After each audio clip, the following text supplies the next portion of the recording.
A mesterséges intelligencia nem csak ez a nagyon shiny, nagyon új, nagyon ChatGPT, hanem ennél kézzelfogható dolgokban is használjuk. Kezdjük az egészen elején. Az analitikákból szokott indulni az, hogy az adatokat elkezdjük olyan dolgokra használni, amit döntésekre lehet használni. Ti honnan kezdtétek használni ezeket az adatelemző eszközöket, és milyen felhasználási területei vannak? Nálunk se volt ez máshogy, mint ahogy a többi vállalatnál, többi cégnél szokott lenni. Mi is onnan indultunk, hogy nagy vállalatoknak az adatait gyűjtöttük össze, azokból csináltunk leíró riportokat, a működésüket minél jobban megérteni, de egy idő után elindultak azok a kérdések, hogy tudnánk ebből előrejelzéseket csinálni, például tudnánk-e raktárkészletbe olyat mondani nekik, hogy mi az, amit érdemes raktározni, mennyit érdemes raktározni, és egyre sokasodtak ezek a kérdések, és ezen a ponton mi is az AI-hoz fordultunk. Miért kell AI ahhoz, hogy előrejelzéseket lehessen csinálni? Hát a statisztikák is tulajdonképpen előrejelző rendszereket tudnak csinálni. A sokaság adja itt a kulcsát a problémának, mert statisztikai elemzéssel is nagy volumeneket azért meg lehet mozgatni, de az a komplexitás, ami a sok változó, sok paraméter együttes változásából adódik, ezt már érdemes olyan eszközökkel feldolgozni, amik az emberi felfogó képességnél sokkal több változó együttes mozgását tudják modellezni. Tehát akkor körülbelül úgy kell elképzelni, hogy abból, hogy leíró adatelemzés, valamiféle előrejelző adatelemzésbe mozdultatok el, és hogy ez főleg nagyvállalati környezetben. Akkor ez azt jelenti, hogy kisebb cégeknek ez inkább kívül esik az ő lehetőségeiken? Elsősorban nagyvállalatoknál mondanám szükségességét ezeknek a megoldásoknak, technológiáknak. Tehát náluk már kialakultak azok a rendszerek, megoldások, amiken keresztül az adataikat össze tudják gyűjteni, illetve azért komplex döntéshozatali folyamataik vannak, amiket érdemes megtámogatni ilyen előremutató megoldásokkal. Hát ott nagyon adja magát, de ezért a kis vállalatoknak meg általában az a gondolatuk, hogy tudnának egy picit versenyelőnyre szert tenni. Hogy tudnak versenyelőnyre szert tenni? Ehhez, amit meg kell, hogy lépjenek, az az adatoknak az összegyűjtése, és ehhez a különböző technológiáknak, informatikai eszközöknek a bevezetése. Ez azért elég költséges tud lenni, illetve azt gondolom, hogy egy kis vállalat nehezen hozza meg azt a döntést, hogy ebbe beruházzon, mert nem feltétlenül látja a megtérülését. De most ezekkel a technológiákkal már ezek bekerültek a horizontra, vagy mondjuk, hogyha veszünk egy pékséget, akinek vannak árui, amiket be kell szerezni, meg ki kell találni, hogy mennyit rakjon ki, mennyiből, mikor, mekkora forgalma lesz, ugye ezek az előrejelzések, amikről beszélgetünk, ő nekik már ez inkább gondolkodjanak benne, vagy inkább ne gondolkodjanak benne?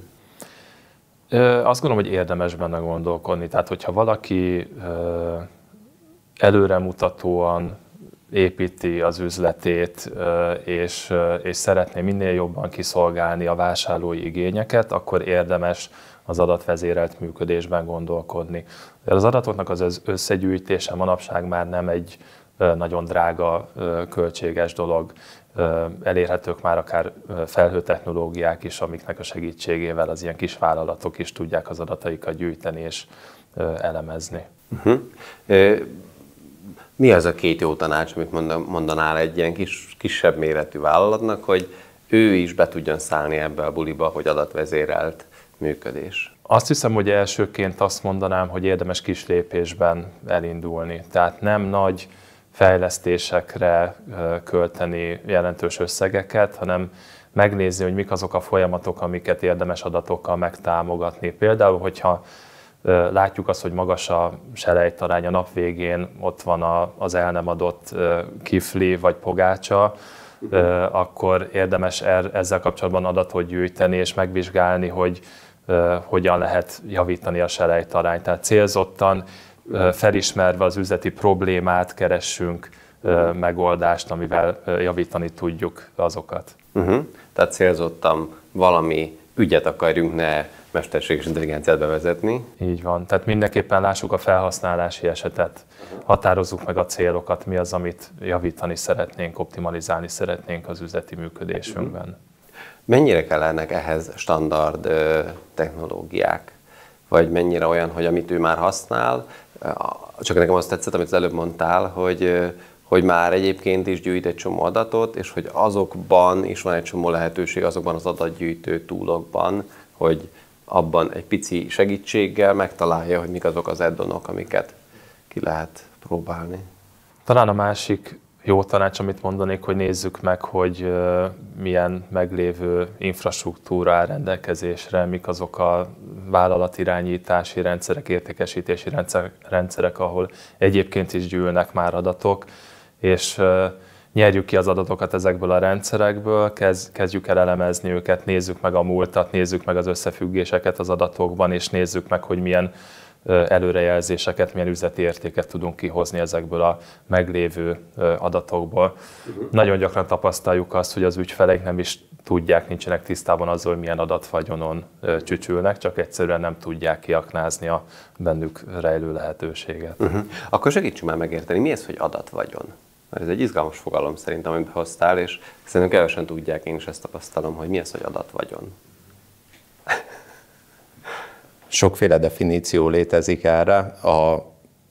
Ha nagyon általánosan akarok fogalmazni, akkor minden adat, ami egy vállalat működése során keletkezik, legyen az a fő tevékenységével kapcsolatban, pékség példánál maradva, az értékesítési adatokról, de akár a gyártás, termelés részéről, ahogy ezek a termékek előállnak, ott is rengeteg olyan információ, adat keletkezik, amiből később következtetéseket tudunk levonni, esetleg a jövőre vonatkozóan is.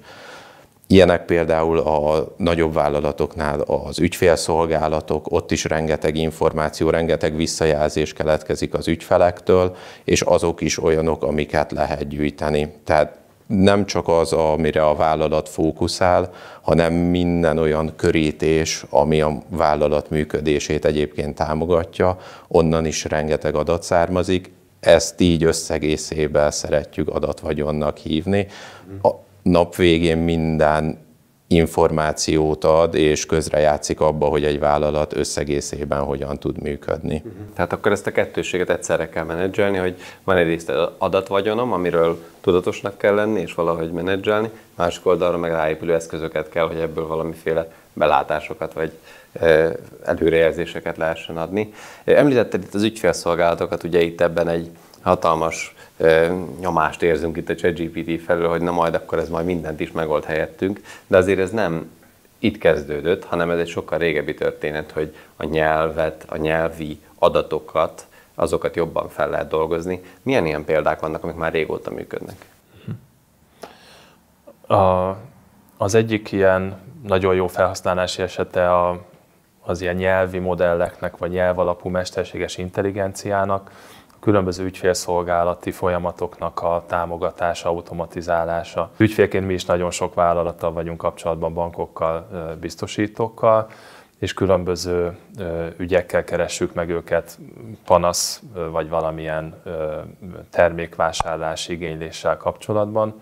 Amit nagyon sokan nem látunk fogyasztóként, hogy az ügyfélszolgálatoknak ilyenkor a háttérben mennyi munkája van ezeknek az igényeknek a feldolgozásával. Tehát ha mi elküldünk egy e-mailt, ezt el kell, hogy olvassák, meg kell, hogy nézzék a csatolmányt, értelmezzék, hogy mivel kapcsolatos a megkeresés, majd meg kell, hogy nézzék a belső szabályzatokat, folyamatleírásokat, hogy mi alapján lehet elbírálni mondjuk egy adott panaszt, és ez alapján meghozni a döntéseket. Ezek azért nagyon erőforrásigényes folyamatok, ezeknek egy nagyon nagy részét lehet automatizálni már mesterséges intelligencia segítségével. A mesterséges intelligencia képes felismerni egy ilyen megkeresésnek, egy e-mailnek a tartalmát, mivel kapcsolatban érkezett a megkeresés, vagy éppen a panasz, és meg lehet tanítani azokra a döntésekre, amiket egy adott vállalatnál, ahogyan egy adott vállalatnál meghozzák ezeket a döntéseket, és automatizáltan meg tudja hozni ő is ezeket a döntéseket, el tudja bírálni a panaszokat, a különböző megkereséseket. Szimulálja az emberi munkafolyamatokat, értelmezi először is a levelet, amit beküldenek egy ügyfélszolgálatra, felismeri a nyelvét, felismeri azt, hogy egyáltalán az ügyfélszolgálatra tartozik-e az a megkeresés, és hogy mivel kapcsolatos a megkeresés. Meg tudja nyitni a csatolmányokat, igen, ki tud olvasni belőle információkat, be tudja azonosítani, hogy melyik ügyféllel kapcsolatban történt a megkeresés, és ezt a sok-sok információt összegyűjti.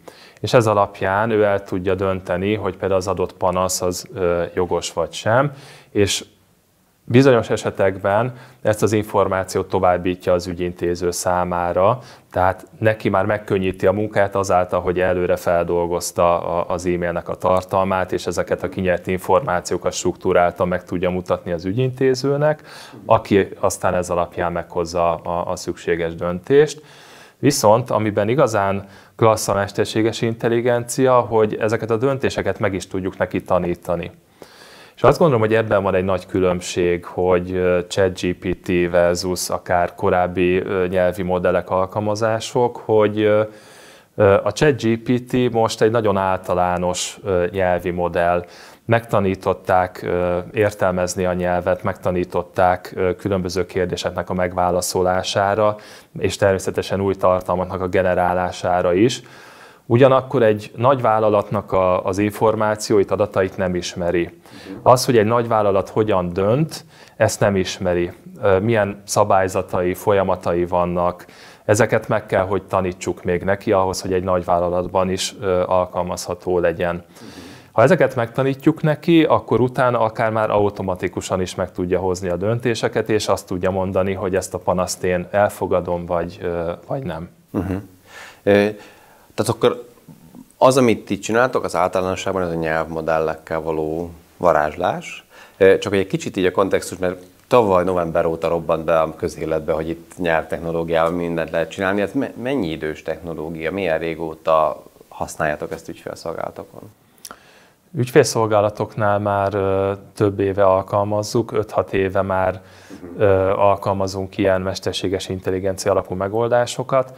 Ami fejlődött ez idő alatt, ezek az általános nyelvi modellek, amik mögötte vannak, az ahogyan a nyelvet tudja értelmezni a mesterséges intelligencia.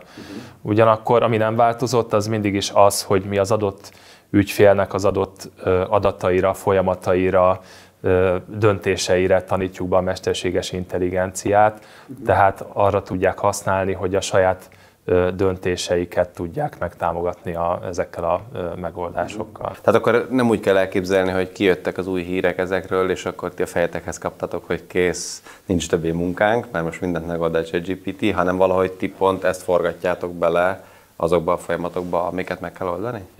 Így van. Én valahogy azt mondanám, hogy a mesterséges intelligencia is pont ugyanolyan, mint egy egyéb munkavállaló, vagy mondjuk egy asszisztens, akit fölveszünk egy vállalathoz. Mondjuk egy pályakezdő tanul az iskolában, elvégzi az egyetemet, egy nagyon jó általános tudásra tesz szert, megtanul beszélni, olvasni, megtanul nyelveket értelmezni, megtanul adott esetben programozni is.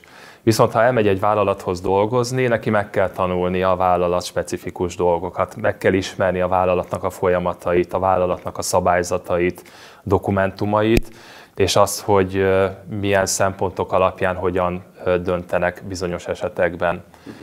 A mesterséges intelligencia pont ugyanígy működik. Akár ChatGPT, akár korábbi nyelvi modellek, ezeket testre kell szabni a vállalatnak az adataival, tovább kell tanítani őket a vállalatnak az adataival, hogy megtanulja azokat a vállalati döntéseket, ami kell ahhoz, hogy megfelelően hasznosítható munkatárs legyen. És akkor tulajdonképpen az a tevékenység, hogy most melyik folyamatra húzzuk rá, tulajdonképpen az szélesedik ki, hogy most már mivel okosabb dolgot, okosabb asszisztenst tudok betanítani a folyamatban, ezért most már telefonra is rá tudom rakni, vagy így felszolgálati chat funkciókra, ilyen területekre is. Egyre több mindent ért, egyre több mindent tud értelmezni, mert egyre pontosabbak ezek a nyelvi modellek, tehát ezáltal egyre több mindenre tudjuk használni. És amitől igazán hatékonnyá válik, tényleg mint egy munkatárs a vállalaton belül, az az, hogy nem kell neki megmondani és szájba rágni, hogy mi alapján dönts. Nem kell neki megmondani szabályokat, hogy ha ezt meg ezt látod az adatokban, akkor ez a döntés, vagy az a döntés, elfogadhatod-e a panaszt, vagy nem fogadhatod el. Egyszerűen csak meg kell neki mutatni azt az információ halmazt, ami alapján döntünk, és a döntésnek a végeredményét. És ő megtalálja az összefüggést, képes felismerni, hogy mik azok az információk, ami alapján egy emberi munkavállaló A vagy B döntést hoz. Tehát ezáltal nagyon jól skálázható lesz, nagyon hatékonyan be lehet tanítani ezekre a munkafolyamatokra. Milyen jövőbeli terveitek vannak nektek? Ti hogy látjátok, merrefele fejlődik ez az egész piac vagy alkalmazkodás? A cégeknek mi ebben a fő kihívás? Szerintem kettős ez a kihívás a cégek részéről. Az egyik oldalról van egy erős hitkérdés még mindig. Tehát az, amit mi ma el tudunk dönteni, gondolhatunk egy banki hitelbírálatra például, ahol komoly algoritmusok mentén végignézik, hogy egy ügyfél hitelképes, nem hitelképes, kaphat-e hitelt, nem kaphat. Ezt rámerjük-e bízni egy gépre, és meghozhatja ezt a döntést helyettünk. Komoly gazdasági hatásai lehet ennek utána, hogy mennyire jó lesz mondjuk a hitelállománya egy banknak. A másik, ismét visszacsatolok a volumen kérdéshez, mert ahogy Sándor mondta az előbb, hogy amit megmutatunk neki, abból tud tanulni, sokkal pontosabb válaszokat tud adni, sokkal nagyobb volumenű mintákból egy-egy ilyen mesterséges intelligencia algoritmus. Tehát az, hogy minél több, minél relevánsabb adat, információ össze legyen gyűjtve egy vállalatba jó minőségben, az nagyban elősegíti. Ez ma nem adott még minden vállalatnál, tehát ez szintén egy kihívás, amivel szembe kell nézni. Kicsit visszatérünk az adatvagyon kérdéséhez, hogy hiába van az okosság, ha nem tudom mivel megetetni, hogy nálam konkrétan mik vannak, nem fogom tudni kihasználni a lehetőségeit. Vagy sokkal kevésbé fogok releváns válaszokat, pontos válaszokat kapni. Értem. Hát köszönöm szépen a beszélgetést. Köszönjük szépen. Köszönjük mi is.